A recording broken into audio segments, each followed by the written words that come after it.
you feel like you don't have much confidence. Actually, what have I done in the past that I've gotten through? Or like, when have I actually built my confidence muscle in the past that I forgot about? Where was I 2 years ago, 5 years ago, 10 years ago? And where am I now? Oh my gosh, that's like a lot. That's so cool. I started here and now I'm here.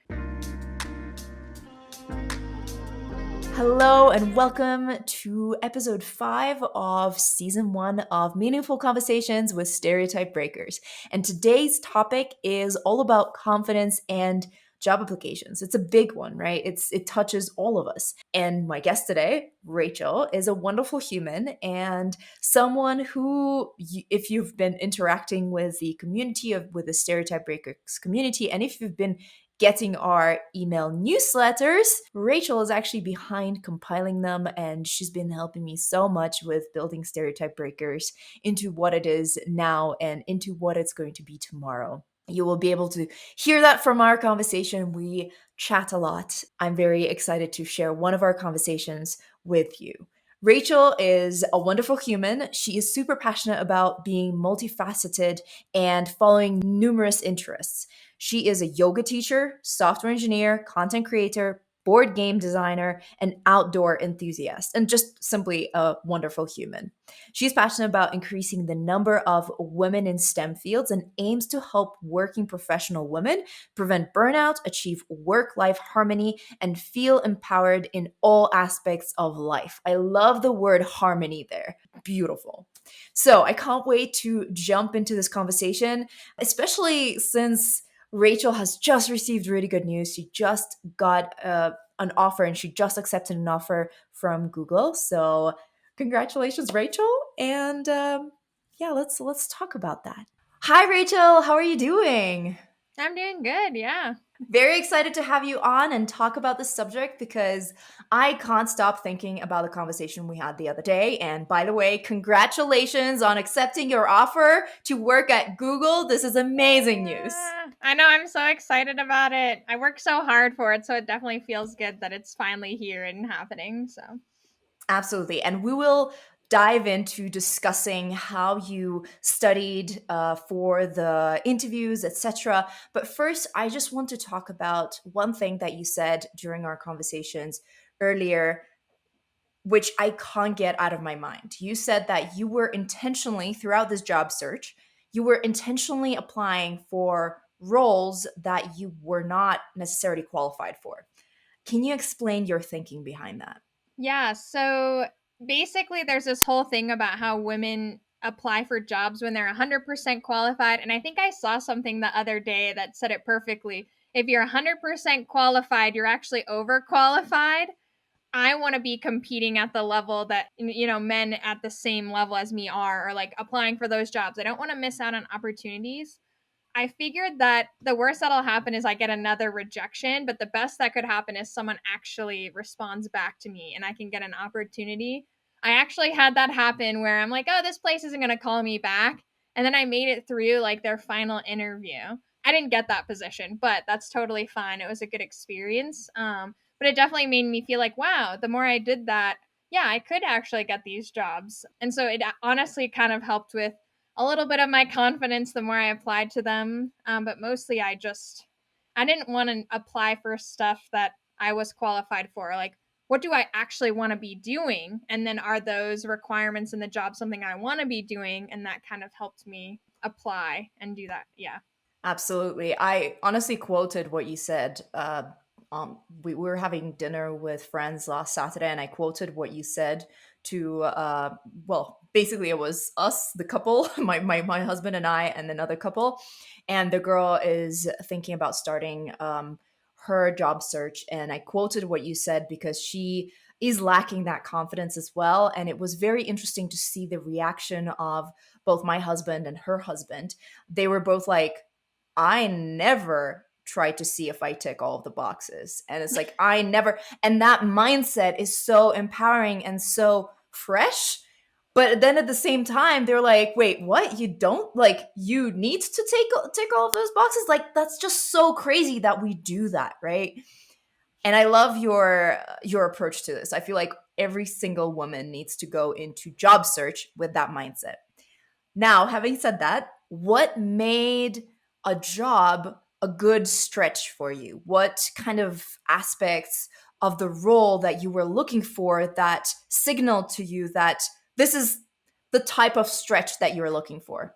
Yeah, so I basically only felt like I needed to meet one of the bullet points or have some sort of transferable skill that I felt that I could apply to one of these bullet points. So I actually was like I shouldn't say constantly, but I was tweaking my resume a lot because as I saw job descriptions, I realized more what I needed to put on my resume.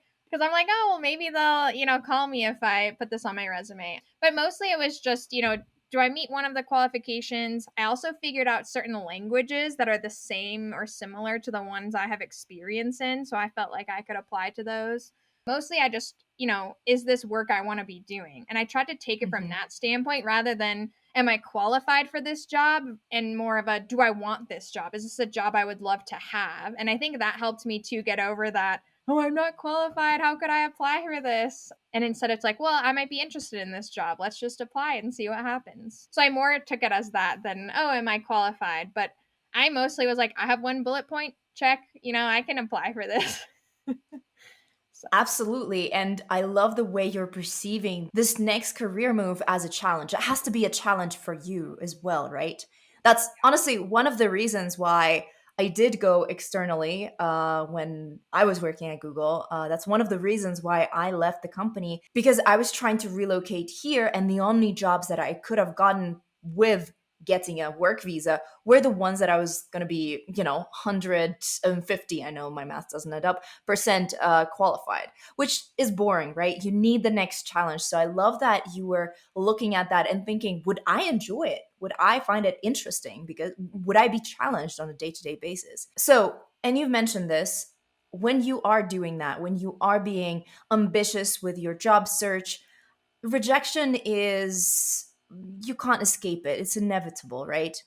Did you get more rejection than you anticipated? Because of course, realistically, looking at this process, you knew you were going to get some rejection, right? Did you get more or less rejection, and how did that rejection make you feel? I'd be lying if I said that I was okay with the rejection. Even though I knew that I was applying for jobs that were a stretch, I still got rejected a lot, and it felt like more than I thought I would get rejected, and it definitely felt really bad. But one thing that I started doing is I actually created a subfolder in my email where every time I'd get a response where they say like, "Oh, we're not interested," or I like applied, I would just file it away. So then I wasn't constantly looking at like how many rejection emails have I gotten in my inbox, and I could just be like, "Oh, I'm done with that. Okay, there you go." It's out of sight, out of mind, kind of. And it definitely, made it harder to want to keep applying. And then I started thinking, oh, should I apply to jobs that aren't a stretch? But I had to keep coming back to this idea of why am I getting a new job? And I realized my job right now, it wasn't like that bad. I could definitely stay there, but I wanted something better. And so I had to keep reminding myself, like, you want something better. So you have to keep working for that. You're going to get rejections. Maybe that will help you figure out which jobs are accepting or not, or places you could work at. I just knew after the company rejected me, I just wouldn't apply there again this cycle, and just kind of tried to keep moving. And I'd have spurts where I'd be like, oh, I'm really motivated to apply. And I'd apply for like, 5 to 10 jobs. And then sometimes I'd be like, oh, I don't feel like applying. And I just kind of listened to myself. And when I was motivated, I would apply because then I think it kind of shows in the application, especially if you're answering questions. Oh, I'm really passionate and excited versus, oh, I feel kind of down on myself. And then that might show through when I'm talking about how I'm qualified. Yeah, I think it's just something that it felt like more, even though I shouldn't have been surprised. But I just, rejection's just hard in general. But, now I got to this place with Google. So it feels like all those rejections, I'm like so glad I got them because I might not have gotten this position otherwise. 100%. I love your approach to filing those away so that they're not a constant reminder. But then at the same time, what would be interesting is to see how many rejections you got and like divide that by how many interviews that followed and then see how that funnel, like what is the statistical probability of getting this next job. It is helpful to benchmark. When we're getting rejected, we feel alone a lot of the times, and we're not able to benchmark our success rate, honestly, with others, right? And if you share that honestly, that will be so incredibly motivational for other women who are also trying to do that thing. And maybe they give up earlier. Maybe they give up earlier and they do switch to looking for jobs that they are 100% qualified for, which I know you kind of touched on that, but I just want to dig deeper. What kept you going through those toughest moments, through those moments of rejection? Why didn't you quit? Why didn't you stop applying? What was lighting up that motivation for you? So also full transparency, I don't know the number right now, but I've been applying for jobs since May and I'm now getting this job. It's like October 1st, right? So it's been months. So definitely lots of jobs I've applied to and been rejected to. So also know it takes time and the job market right now is crazy. Honestly, I think one of the biggest things is just having other people. I have my husband around and I talk to him and he knows that I'm really interested in this, and so he kind of heard why I want a new job in the beginning when I was like, yes, I need a new job. And I think sometimes I would just be like, oh, I don't feel like applying for jobs. And I would say that to him and he would basically help remind me, hey, like, you want another job. These are the reasons why. Like, it's really not that great at your company. And do you want to go to another company that has the same issues? Keep going. You can do it. And also just me saying that too, reminding myself it takes time. I guess I just had to think that I deserved it and it could happen for me, right? And I had to remind myself of that. I think the worst time I had was actually I applied for a job. I knew someone at the company who recommended me. The interviews went well. I got feedback from my friend at the company that those who interviewed me really liked me, and then they still didn't hire me. And that felt like the worst rejection I probably got the whole process because I thought, this is a shoe in. They liked me. I have a person, like an in the company. And I think that actually was both really hard on me, but also really enlightening that I might have done a really good job. I might actually be a very good candidate to these places rejecting me, but maybe there's just another person who also applied who's better and it's a timing thing, or, it's a better fit for the company. That was in some ways motivating because that doesn't mean I did a bad job. I could have done a really good job, done the best that I could, and then just circumstances are why I did not get that job. I think also that kind of helped just reminding me of that, that there is going to be a right fit for me. Something is going to come along. I just have to keep trying. I am going to get a yes eventually, reminding myself I am a good employee, right? Like every day at work when I was thinking, man, I feel like I do such a good job here. People really like the work I'm doing here. Someone's going to hire me because it just, I just feel like it had to happen. So, yeah, it was just a lot of reminders, both externally and internally, that I could get another job. It was possible. There is something out there for me. And just to kind of think outside the box. Also, like maybe I need to expand what kind of roles I'm applying for and things like that. So trying to do something different definitely helps too. If you do this, what do they say? The definition of insanity is doing the same thing over and over again and expecting different results. So I think also doing something different helps kind of shake things up so you don't get in this rut where, oh, I'm just going to get rejected again. Oh. Yeah, 100% approaching it as a scientist and being like, okay, what if we tweak that? And, I love what you said about adjusting your resume as you kept on applying, because that's one of those things that you did differently every application and you learned. You experimented, you learned, you iterated, you improved based on your learnings. It was a cycle. It's amazing. So, to summarize, the things that really helped you, because I'm sure somebody listening this right now is going through a similar process where they're, it's tough sometimes, and on some days they really do want to give up. But what helped you keep going is not associating your self worth and your professional value with these rejections, because. I mean, when you were explaining that example with that company, they could have lost the budget for that role. And that is in no way a reflection of how you, like, what you are as a candidate, how valuable of a candidate you are. It's just timing, right? And circumstances change. So not attaching your worth to the rejections, having a community, a supportive community, and finally trying different things, not banging your head against the wall and thinking, why is it not breaking? Yeah. But trying different surfaces, and eventually one of them broke. Honestly, I am like, I was witnessing that process because we had more or less weekly catch ups, and it was really cool seeing you work your ass off all that time and getting the results that you wanted. I'm incredibly proud of how far you've come, and all of that self reflection, and all of those tools that you used.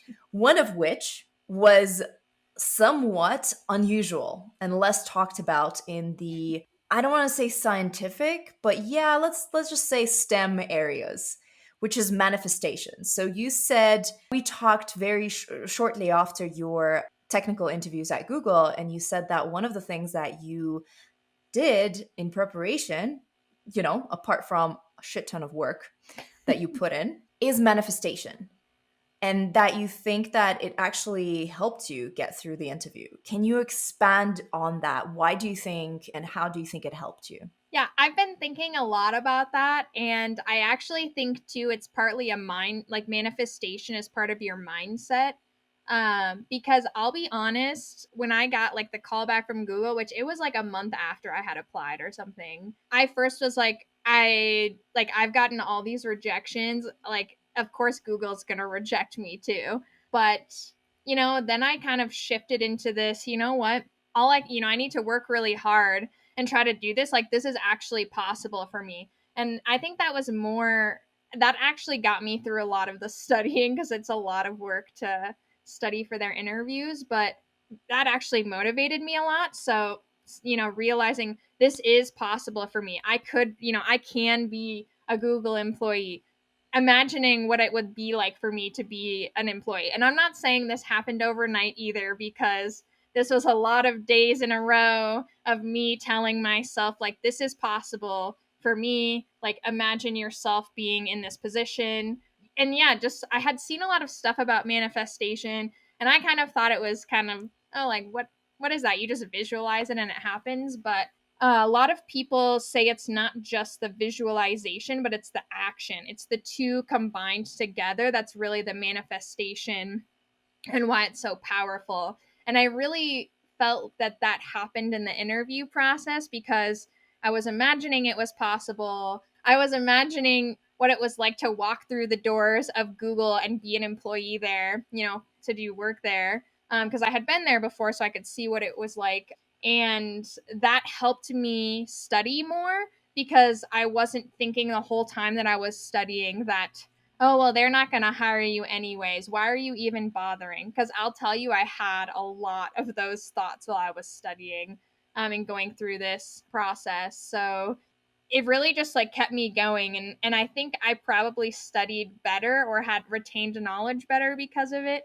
Like, oh, I can do these interviews. It's not going to be that bad. Not just like visualizing what it's like, but also having a simulation of what the interview is like. It's sort of a similar thing, which sounds really weird, but I think the visualization is just like putting yourself in a simulation, but maybe just in your mind's eye. And so I think that really got me through and helped me. And this was also a very long process, but towards the end of it, I actually believed this could happen for me. And now here it is. So, yeah. I'm so happy for you. I like, you're glowing, like we were talking about earlier behind the Yeah. scenes, and it's just, I don't know, when something that you've been working so hard for pays off, it's such a boost in so many different directions, and it's amazing. I'm so glad to see all of that energy coming from you. And honestly, I'm super curious about the techniques that you used, and I'm sure people listening to this are also very curious about the techniques that you used of manifestation techniques. How did you manifest this? Like, how did you connect action to vision Did you have a special routine to go about it? Tell us. Yeah, so I wouldn't say I had like a super structured routine, but I will say that it probably started before the Google interview where did this vision board at the beginning of the year and this big thing on there. And I just like to look at pictures that I like and it sort of comes into this vision board. But one of them was like, I think a woman writing down a piece of money, like, oh, make that money. And I've been working a lot on, money mindset too. I realized part way through that I wanted a new job. So part of it was me having something to look at to remind me that this is something I want to do. This is something that's possible for me. And then a couple other things, if you do any meditation, I feel like manifestation can kind of help with that. Like a lot of times, what I do, I would try to just be present to what thoughts I was having. So if I noticed when, I scheduled out when I was going to be studying, and if I noticed during that time that I felt really groggy or like, I don't want to do this, why am I doing this? I would actually kind of like set down my iPad, which I was studying off of, and I would do some type of sort of like that, meditation on my own, which really just means close my eyes, take a few deep breaths in and out, get into the moment, and then I would tell myself things like, you can do this, this is possible for you, you can work at Google. And when I say this is possible for you, it's this is possible for me, right? Because I'm talking to myself.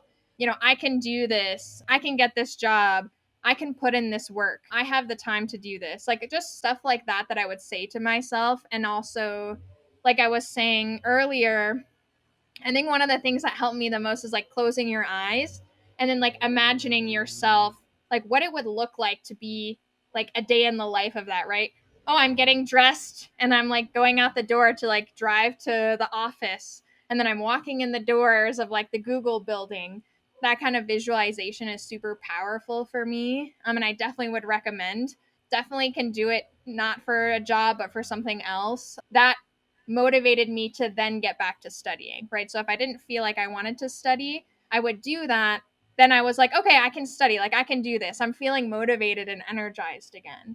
So I used it more as a tool of helping get over when I didn't want to do anything. Yeah, I think that was kind of one of the things. And it helped too that I follow people on Instagram who have those day in the life at Google. So then I started being like, ooh, I'm going to imagine myself doing those things. I'm going to imagine myself getting a coffee there. I'm going to imagine myself getting lunch there. Just things like that, or imagining, oh, look at the, there's a picture of this area that I've never seen before. That'd be so cool. So that was mostly what I did a lot of. Maybe like a couple times I just kind of sat down when I was taking a break from my normal job and I would just like think about it. And mostly it was more like meditation, just like forgetting everything else out there, taking some deep breaths, maybe for a couple minutes, and then just thinking about how, yes, I can do this. This is possible. I make it sound so simple, which, it sounds simple, but I think it is very challenging because you're fighting yourself and your own thoughts and those negative thought patterns that you have. So that was probably the challenging part of it, even though it seems like a simple practice. And you're also challenging your fears, and sometimes your fears, you have a fear of your own success, and your brain tries to sabotage you. So yeah, there is that constant push and pull, 100%. But I truly believe in manifestation and visualization in particular, just because it has moved me through this life so much as well. I also visualized working at Google when I was applying for 6 months. I was applying for 6 months. It took me 6 months to get there. I was visualizing moving here to Denver at some point, and an opportunity presented itself eventually. I was visualizing being an entrepreneur, and now I just restarted the process, inspired by you, restarted that process for where I'm trying to take this company and visualizing that. And oh my God, speaking of mood boards, this is my vision board of, some of the publicity that I eventually want to get. So, I really believe in this. And honestly, one of the things that we should do with Stereotype Breakers is a workshop for creating a vision board for your career, because unless you visualize it, you don't know what you're trying to go for. And when you do visualize it, you are in tune, you are on the wavelength where you do see those opportunities presented to yourself, and you will take advantage of those opportunities because those opportunities might be presenting themselves in your life already. Like whether it's career or anything else, like I said, I wanted to relocate here to be with my now husband, then boyfriend. And, whether personal life or career, so powerful. But with all this talk about manifestation, and I loved what you said about manifestation makes up your mindset. Like, honestly, I want to quote that. And I will, just saying. I don't want to take that away from the amount of work that you put into this process. You worked your ass off, you studied so much, and you were prepared. You knew your stuff for these interviews. How much do you think? And of course, it's going to be very hard to tell, but still, from your experience, how much do you think it was the actual work that you put in, the studying, and how much of it was manifestation versus and mindset kind of thing? So, first, I want to say that the number of hours does not always equate to the same value, right? Which is why we're saying how much success was preparation, because I definitely put in way more hours doing the actual preparation studying than I did, manifesting and working on my mindset. And also, of course, my mindset, I've been working on my mindset and self worth, self image, confidence for as long as I can remember, basically. So, that also factors into this. It's a work in progress. To be honest, I think if I had to put a value on it, I'd sort of say 50-50 because I can't easily separate the two. Like, I think the reason I was able to spend so much time doing the studying and preparation was because I worked on my mindset and I did that manifestation. Because also, if I never felt like I could do it, I wouldn't have put in the work. So, without me having that belief, I would not have studied as hard. And so, it's sort of hard to say, but I don't think I would have made it through if I didn't actually believe it was possible and actually feel like I could be successful. So, yeah, I think it was probably maybe like a half and half. I've always thought mindset is important, but this experience has really highlighted to me how important that really is. And I don't know that people really think about it enough or talk about it and work on it enough. It's really a challenging aspect to work on for yourself, but it's so important. 100%. I think that it's also because it's tied in with the habits that we have. And unfortunately, especially, okay, I don't want to generalize, but as a woman, I feel like I tend to have self deprecating habits and the self doubt. And I'm sure a lot of men struggle with this too, right? This is how I perceive the world. And a lot of my female friends also share the same experience. We have a habit of talking ourselves down and deflating our egos. And, of course, that doesn't help with the mindset. Mindset is needs to be proactively built, and we need to have habits that do that.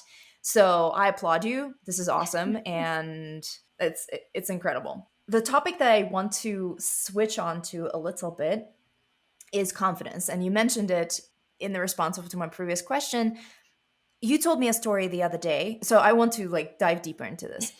You told me a story the other day about a difficult team lead that you had at some point, and I'm sure a lot of people can relate to having someone difficult who is leading the team. And you said that even though it was a difficult experience, it was a boost for your confidence. You had to push through, and that increased your confidence so much. Can you tell us more about the situation and how did you learn from it and grow from it? Basically, when I first had graduated with my degree and got my first full time job, I was in this smaller team of like 3 to 4 people. And the guy that was sort of running it, the team lead, yeah, he was very difficult. I would say a very toxic person, honestly, very controlling. And of course, this is my first job, and I'm just trying to learn and develop my skills, and I'm super excited. I had a lot of things that happened where I would kind of get belittled or like work wouldn't be given to me. I would be in a meeting with this guy and they would be talking about work and it's a team meeting. And then he would get into a discussion with another person where he's talking about me as she, like I'm not in the room. And that was really, and I'm here, like this is my first job. I don't know if this is just the culture. And I started to feel like, first of all, oh, is this just me? Am I imagining this? Secondly, oh my gosh, did I make a huge mistake going into this career? Maybe I just am not, the right fit for this kind of work environment. Yeah, it got really bad. And at first I didn't really do anything about it, but what really helped, and I'm going to be honest, I did not figure this out on my own. I did not get through this alone. Other people actually reached out to me and said, "Oh my gosh, I cannot believe he said this to you. He treated you this way. Like I feel so bad. Like I'm really sorry." And then I started to be like, "Oh, it's not just me. This is unacceptable workplace behavior." Okay. It started to be me working around this guy. And then eventually I started kind of like pushing back and standing up to him, which I'll be honest, kind of made the situation worse. Because, big ego and they're being challenged. But I actually had a woman who was like not in my department, but like sat across from me in like the cube. And this guy was next to me. And she actually came up one time when he was lecturing me like I was a little kid or something. And he was like my dad, which was really weird.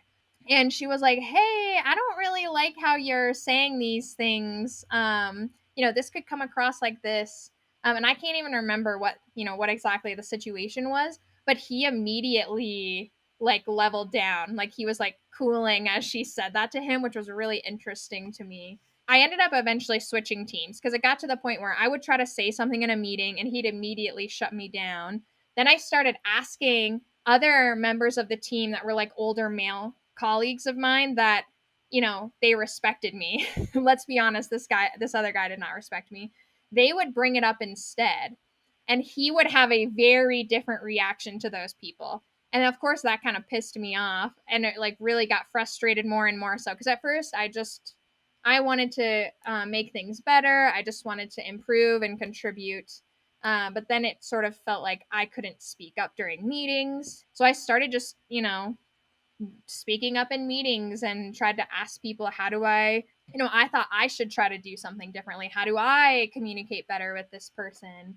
I realized it was just them. We were never going to get along, and I got moved to another team. But I think because of that situation, one, I started to recognize what bad workplace behavior is and to also trust myself. If something doesn't feel right to me, it probably isn't right. It's not just me, thinking and making it up in my head.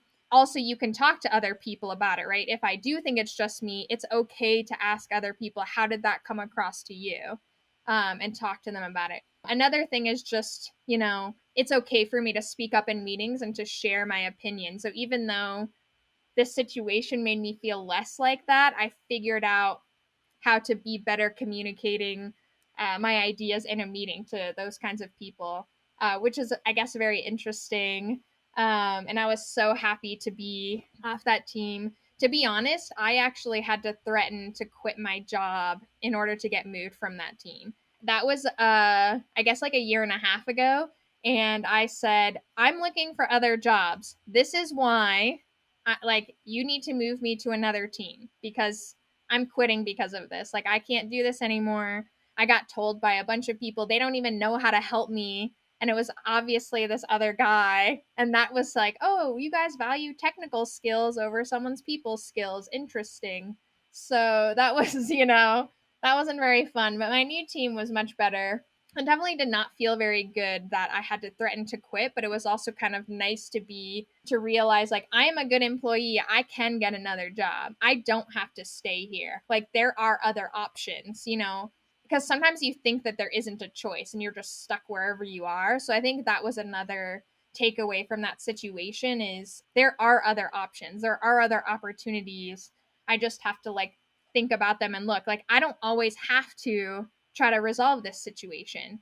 I can do other things. What's most important for me and my mental health? Because that's really what it ended up being like coming down to. I was so miserable. I think I cried a few times at home after situations that happened. Actually, when like we started working from home with COVID, I used to talk to my, he was my boyfriend then, but my husband about what was happening. And of course, he was like, yeah, I can see how you would feel that way. But he also wasn't there.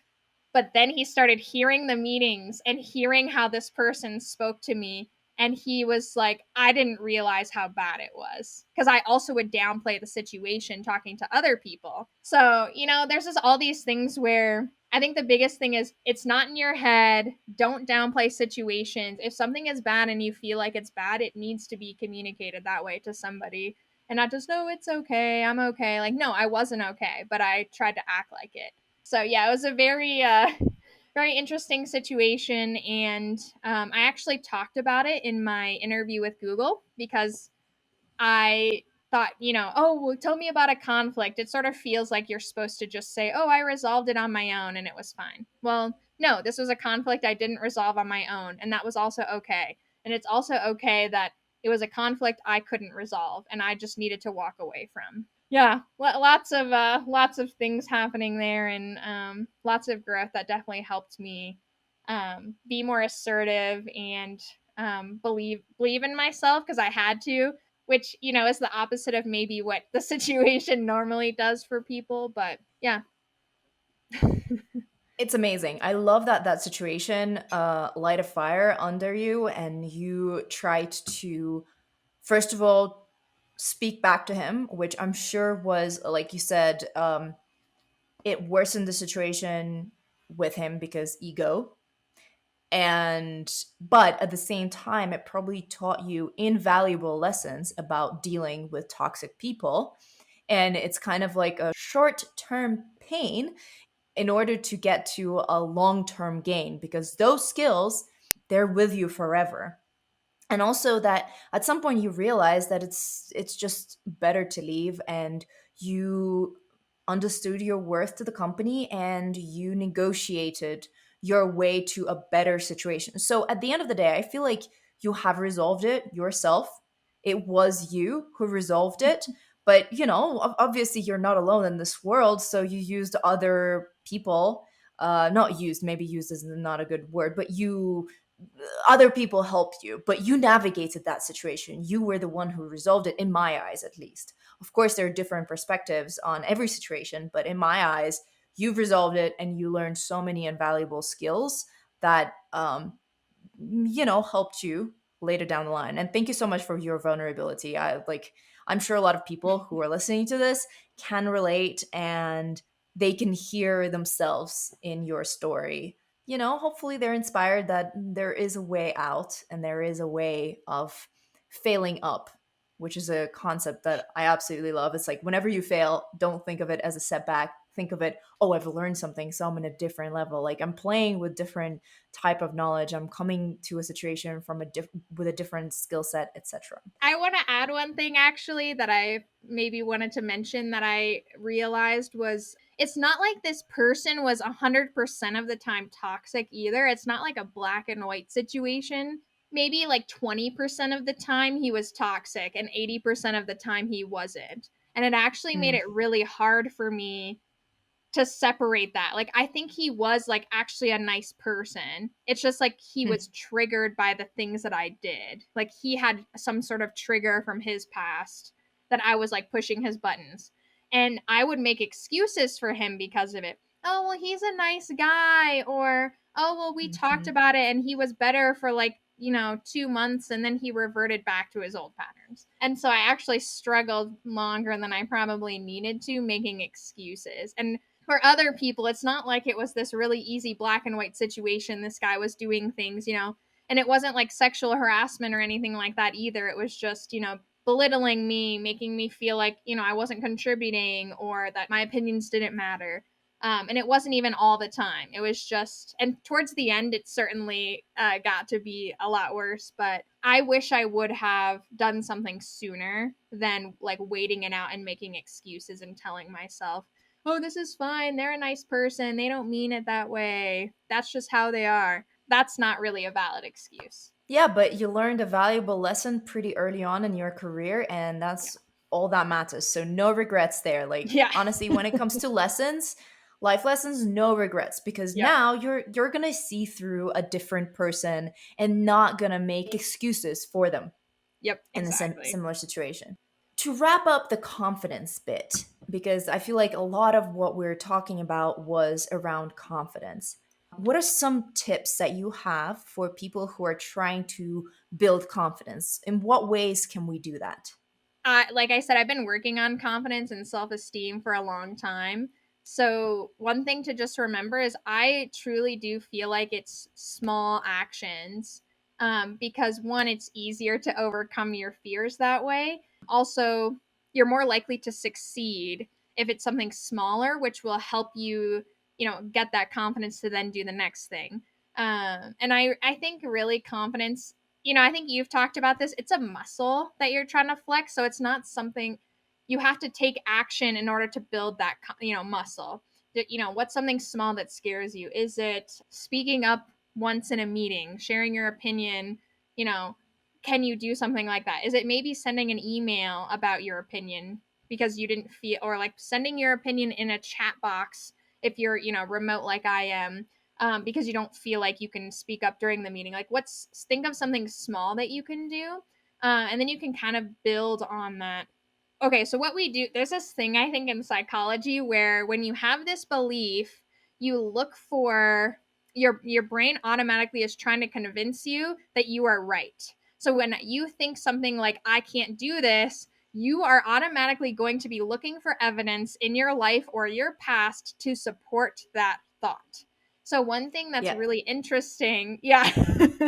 One thing I that's think it's called interesting about confirmation bias. Oh, yes, sorry. confirmation bias. Yes. So you have the confirmation bias. So you actually can do the opposite where, oh, I can't do this. Well, what are all the reasons that I can do this? And that has helped me, like, in the past be like, oh, I can't do this. Or, you feel like you don't have much confidence.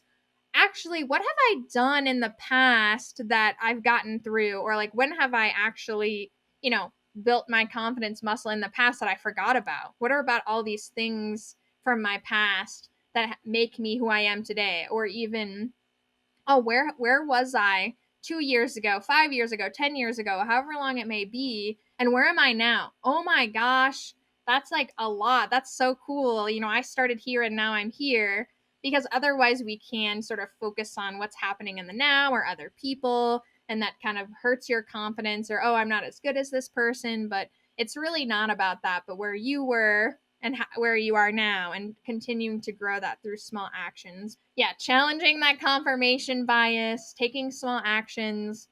For me, those are the biggest things. And, we've talked about this before, but the community aspect and having a support system is so important, because having like a cheerleader or someone that can help remind you when it's hard to remind yourself is so, so valuable to me. Absolutely. Absolutely.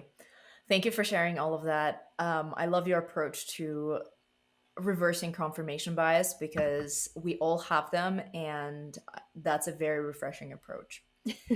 Okay, final question. I know our conversation has been like we can keep on talking and talking and talking, but I know that we gotta wrap up. But we should have like a part two or whatever. Continue the Yeah. discussion in a different episode. But finally, what is the best piece of advice that you've ever received? What I realized today, or like was remembering today, is the best advice I've actually ever received is not to dim your light for others. So there's this idea of like, I have a success or something I want to celebrate, but I feel like I can't share that with others because I'm going to make them feel bad.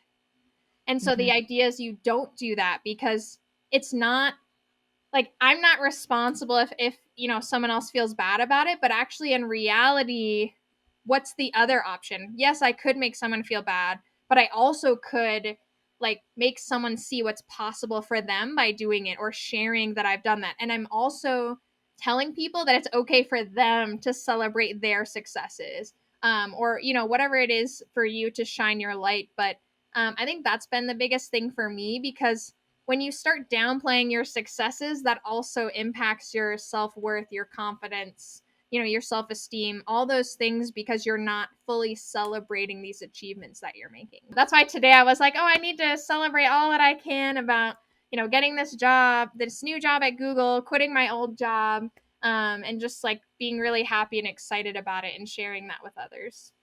Wow, thank you. Honestly, I got goosebumps at some point when you were talking about that. I feel like that's so powerful. Thank you so much for sharing that. And thank you so much for all of the wisdom, all of the advice, all of the vulnerable truths that you have shared with us today.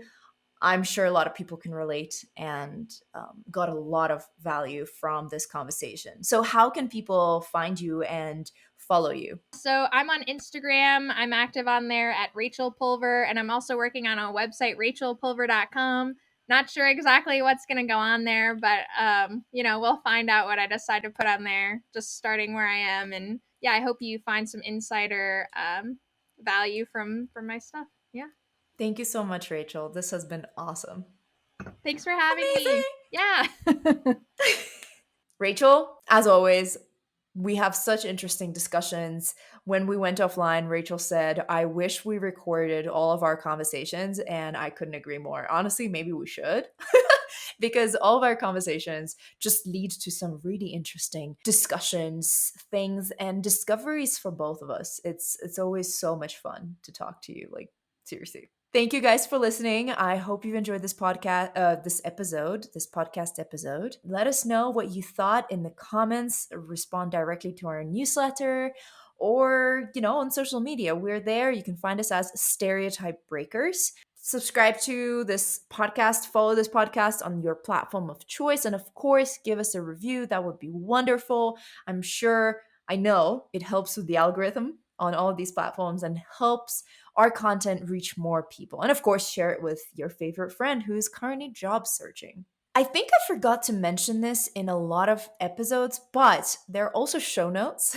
You can find them at stereotypebreakers.com, and you can find all of the links to the resources that we talk about throughout the interviews or throughout solo shows. And also you can find links to Rachel's website and her Instagram. Find it all there, stereotypebreakers.com.